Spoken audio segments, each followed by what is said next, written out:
ओम शांति। 9 मई 2022 के महावाक्य हैं, मीठे बच्चे, जिस बाप को तुमने आधा कल्प याद किया, अब उसका फरमान मिलता है तो उसे पालन करो, इससे तुम्हारी चढ़ती कला हो जाएगी। प्रश्न: तुम बच्चों को अपनी नेचर क्योर आपे ही करनी है, कैसे? उत्तर: एक बाप की याद में रहने और यज्ञ की प्यार से सेवा करने से नेचर क्योर हो जाती है, क्योंकि याद से आत्मा निरोगी बनती है और सेवा से अपार खुशी रहती है। तो जो याद और सेवा में बिजी रहते हैं, उनकी नेचर क्योर होती रहती है। गीत: तूने रात गवाई सो के। ओम शांति। बच्चों ने गीत सुना। मालाएं फेरते फेरते युग बीते। कितने युग? 2 युग। सतयुग त्रेता में तो कोई भी माला नहीं फेरते हैं। कोई की भी बुद्धि में यह नहीं है कि हम ऊंच जाते हैं फिर नीचे आते हैं। हमारी अब चढ़ती कला होती है, हमारी अर्थात भारत की। जितनी भारतवासियों की चढ़ती कला और उतरती कला होती है, उतना और कोई की भी नहीं। भारत ही श्रेष्ठाचारी और भ्रष्टाचारी बनता है। भारत ही निर्विकारी और भारत ही विकारी। और खंडों व धर्मों से इतना तैल्लुक नहीं है, वह कोई हेवन में नहीं आते हैं। भारतवासियों के ही चित्र हैं। बरोबर राज्य करते थे तो बाप समझाते हैं, तुम्हारी अब चढ़ती कला है। जिसका हाथ पकड़ा है वह तुमको साथ ले जाएंगे। हम भारतवासियों की ही चढ़ती कला है। मुक्ति में जाकर फिर जीवन मुक्ति में आएंगे। आधा कल्प देवी देवता धर्म का राज्य चलता है। 21 पीढ़ी चढ़ते हैं, फिर उतरती कला हो जाती है। कहते हैं, चढ़ती कला तेरे बहाने सर्व का भला। अब सर्व का भला होता है ना, परंतु चढ़ती कला और उतरती कला में तुम आते हो। इस समय भारत जितना कर्ज लेता है उतना और कोई नहीं लेते। बच्चे जानते हैं, हमारा भारत सोने की चिड़िया था, बहुत साहूकार थे। अभी भारत की उतरती कला पूरी होती है। विद्वान आदि तो समझते हैं कलयुग की आयु अजून 40,000 वर्ष चलनी है। बिल्कुल ही घोर अंधियारे में है। समझाना भी बड़ी युक्ति से है, नहीं तो भगत लोग चमक जाते हैं। पहले पहले तो परिचय बाप का देना है। भगवानुवाच है कि गीता सबका माई बाप है। वर्षा गीता से मिलता है, बाकी सब हैं उनके बच्चे। बच्चों से वर्षा मिल ना सके। तुम बच्चों को गीता से वर्षा मिल रहा है ना। गीता माता का फिर पिता भी है। बाइबल आदि कोई को भी माता नहीं कहेंगे। तो पहले पहले पूछना ही यह है कि परमपिता परमात्मा से तुम्हारा क्या ताल्लुक है। सभी का बाप एक है ना। सभी आत्माएं भाई भाई है ना। एक बाप के बच्चे। बाप मनुष्य सृष्टि रचते हैं प्रजापिता ब्रह्मा द्वारा। तो फिर तुम आपस में भाई बहन हो जाते हो, तो जरूर पवित्र रहते होंगे। पतित पावन बाप ही आकर तुमको पावन बनाते हैं युक्ति से। बच्चे जानते हैं, पवित्र बनेंगे तो पवित्र दुनिया का मालिक बनेंगे। बहुत भारी आमदनी है। कौन ऐसा होगा जो 21 जन्म की बादशाही लेने के लिए पवित्र नहीं बनेगा। और फिर श्रीमत भी मिलती है। जिस बाप को आधा कल्प याद किया है, उनका फरमान तुम नहीं मानेंगे, उनके फरमान पर नहीं चलेंगे तो तुम पाप आत्मा बन जाएंगे। यह दुनिया ही पाप आत्माओं की है। राम राज्य पुण्य आत्माओं की दुनिया थी। अब रावण राज्य पाप आत्माओं की दुनिया है। अभी तुम बच्चों की चढ़ती कला है। तुम विश्व के मालिक बनते हो। कैसे गुप्त बैठे हो, सिर्फ बाप को याद करना है। माला आदि फेरने की कोई बात नहीं। बाप को याद करते तुम काम करो। बाबा आपके यज्ञ की सेवा स्थूल सूक्ष्म दोनों हम कैसे इकट्ठे करते हैं। बाबा ने फरमान किया है, ऐसे याद करो। नेचर क्योर कराते हैं ना, तुम्हारी आत्मा क्योर होने से शरीर भी क्योर हो जाएगा। सिर्फ बाप की ही याद से तुम पतित से पावन बनते हो। पावन भी बनो और यज्ञ की सेवा भी करते रहो। सर्विस करने में बड़ी खुशी होगी। हमने इतना समय बाप की याद में रह अपने को निरोगी बनाया अथवा भारत को शांति का दान दिया। भारत को तुम शांति और सुख का दान देते हो श्रीमत पर। दुनिया में तो आश्रम ढेर है, परंतु वहाँ कुछ भी है नहीं। उनको यह पता नहीं कि 21 पीढ़ी स्वर्ग का राज्य कैसे मिलता है। तुम अभी राज्यों की पढ़ाई करते हो। वो लोग भी कहते रहते हैं कि गॉड फादर आ गया है। कहाँ है जरूर, सो तो जरूर होगा ना। विनाश के लिए बॉम्ब्स भी निकल चुके हैं।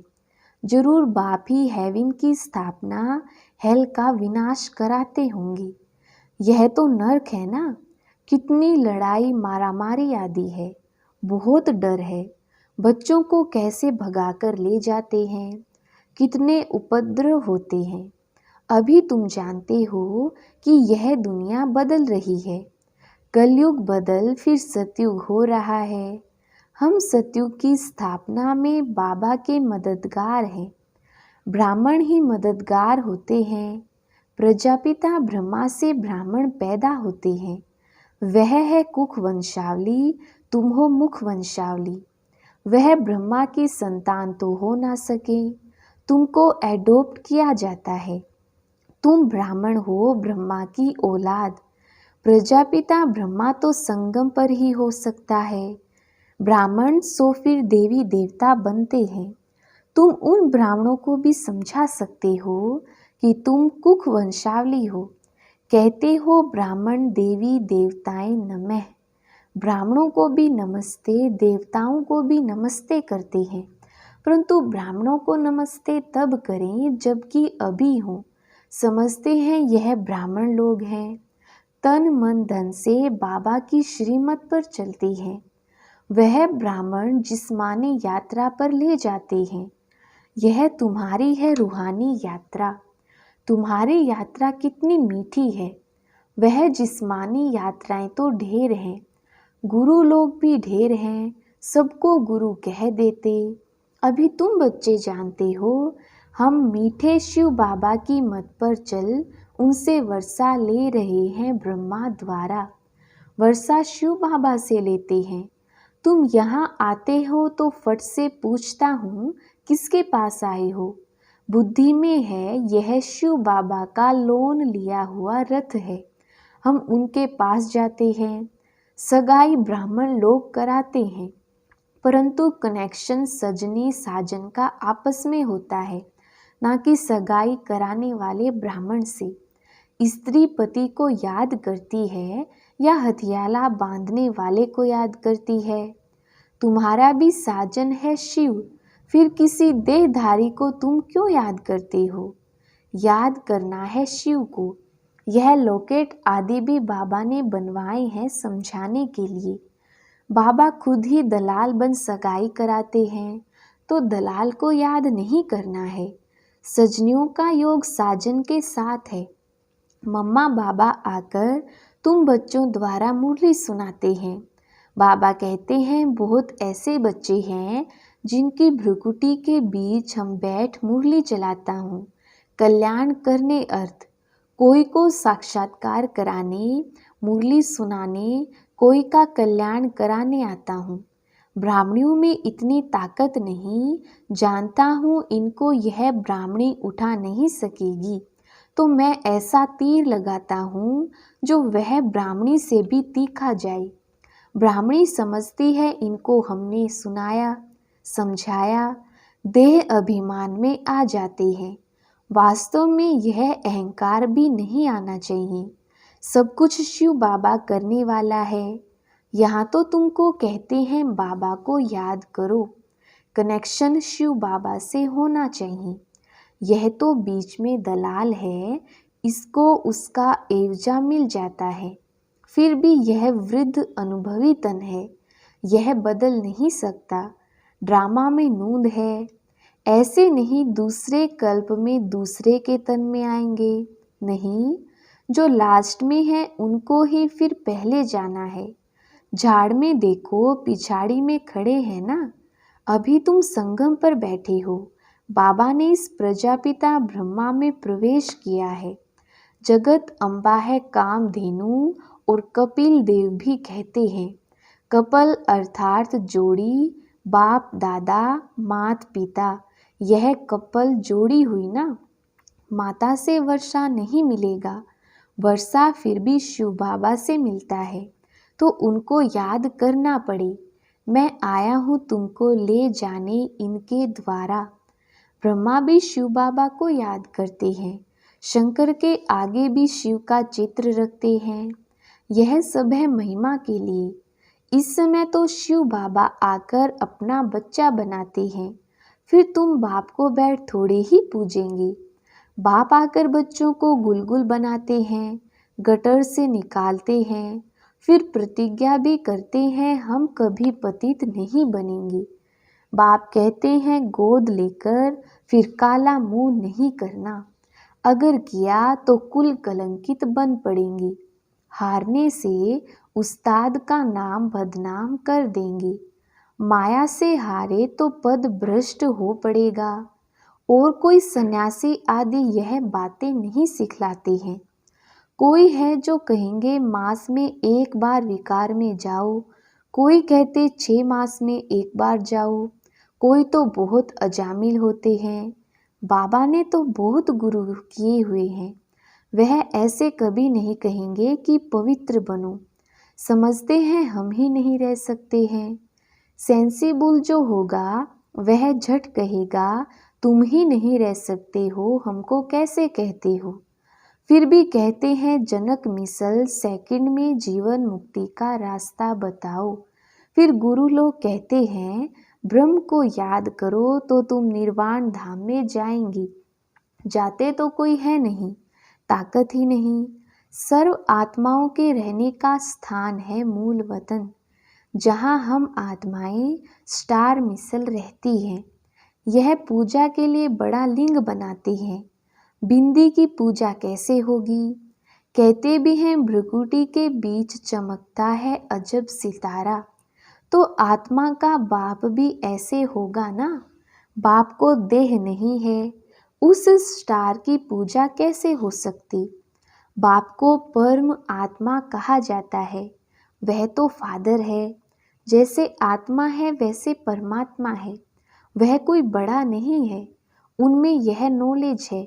इस बेहद के झाड़ को और कोई भी नहीं जानते हैं। बाप ही नॉलेजफुल है, ज्ञान में भी फुल है, पवित्रता में भी फुल है। सर्व का सद्गति दाता है, सर्व को सुख शांति देने वाला। तुम बच्चों को कितना भारी वर्षा मिलता है और कोई को मिल ना सके। मनुष्य को कितने गुरु को पूजते हैं, अपने बादशाह को भी इतना नहीं पूजते हैं। तो यह सब अंधश्रद्धा है ना। क्या क्या करते रहते हैं, सब में गलानी ही गलानी है। कृष्ण को लॉर्ड भी कहते हैं तो गॉड भी कहते हैं। गॉड कृष्णा हेवन का पहला प्रिंस। लक्ष्मी नारायण के लिए भी कहते हैं, यह दोनों गॉड गॉडेज हैं। पुराने पुराने चित्रों को बहुत खरीद करते हैं। पुरानी पुरानी स्टैम्प्स भी बिकती है ना। वास्तव में सबसे पुराना तो शिव बाबा है ना, परंतु किसको पता नहीं। महिमा सारी शिव बाबा की है, वह चीज़ तो मिल ना सके। पुराने ते पुरानी चीज़ कौन सी है? नंबर 1 शिव बाबा। कोई भी समझ नहीं सकते कि हमारा फादर कौन है, उनका नाम रूप क्या है। कह देते उनका कोई नाम रूप नहीं है, तब पूजते किसको हो? शिव नाम तो है ना, देश भी है, काल भी है। खुद कहते हैं मैं संगम पर आता हूँ, आत्मा शरीर द्वारा बोलती है ना। अभी तुम बच्चे समझते हो शास्त्रों में कितनी दंत कथाएं लगा दी हैं, जिससे उतरती कला हो गई है। चढ़ती कला सतयुग त्रेता, उतरती कला द्वापर कलयुग। अब फिर चढ़ती कला होगी। बाप बिगर कोई चढ़ती कला बना ना सके। यह सब बातें धारण करनी होती हैं, तो कोई भी काम आदि करते याद में रहना है। जैसे श्रीनाथ द्वारे में मुंह को कपड़ा बांध काम करते हैं। श्रीनाथ कृष्ण को कहते हैं। श्रीनाथ का भोजन बनता है ना। शिव बाबा तो भोजन आदि नहीं खाते हैं। तुम पवित्र भोजन बनाते हो तो याद में रह बनाना चाहिए, तो उससे बल मिलेगा। कृष्ण लोक में जाने के लिए व्रत नेम आदि रखते हैं। अभी तुम जानते हो हम कृष्णपुरी में जा रहे हैं, इसलिए तुमको लायक बनाया जाता है। तुम बाप को याद करते तो फिर बाबा गारंटी करते हैं तुम कृष्णपुरी में जरूर जाएंगे। तुम जानते हो हम अपने लिए कृष्णपुरी स्थापन कर रहे हैं, फिर हम ही राज्य करेंगे। जो श्रीमत पर चलेंगे वह कृष्णपुरी में आएंगे। लक्ष्मी नारायण से भी अधिक कृष्ण का नाम बाला है। कृष्ण छोटा बच्चा है तो महात्मा के समान है। बाल अवस्था सतो प्रधान है, इसलिए कृष्ण का नाम जास्ती है। अच्छा, मीठे मीठे सिकिलधे बच्चों प्रति माता पिता बाप दादा का याद प्यार और गुड मॉर्निंग। रूहानी बाप की रूहानी बच्चों को नमस्ते। हम रूहानी बच्चों की रूहानी बाप दादा को याद प्यार गुड मॉर्निंग और नमस्ते जी। धारणा के लिए मुख्य सार। पहला पॉइंट, अपना पूरा कनेक्शन एक शिव बाबा से रखना है। कभी किसी भी देहधारी को याद नहीं करना है। कभी अपने उस्ताद बाप का नाम बदनाम नहीं करना है। दूसरा पॉइंट, अपने द्वारा यदि किसी का कल्याण होता है तो मैंने इसका कल्याण किया, इस अहंकार में नहीं आना है। यह भी देह अभिमान है। कराने वाले बाप को याद करना है।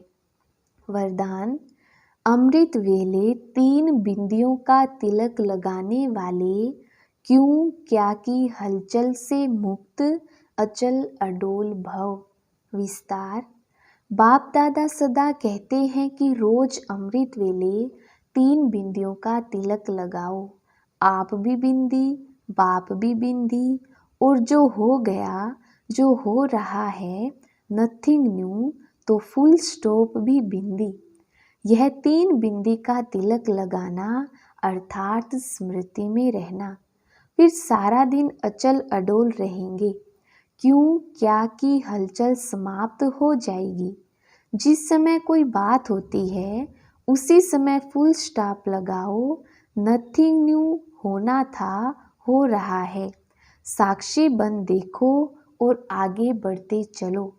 स्लोगन, परिवर्तन शक्ति द्वारा व्यर्थ संकल्पों के बहाव का फोर्स समाप्त कर दो तो समर्थ बन जाएंगे। अच्छा, ओम शांति।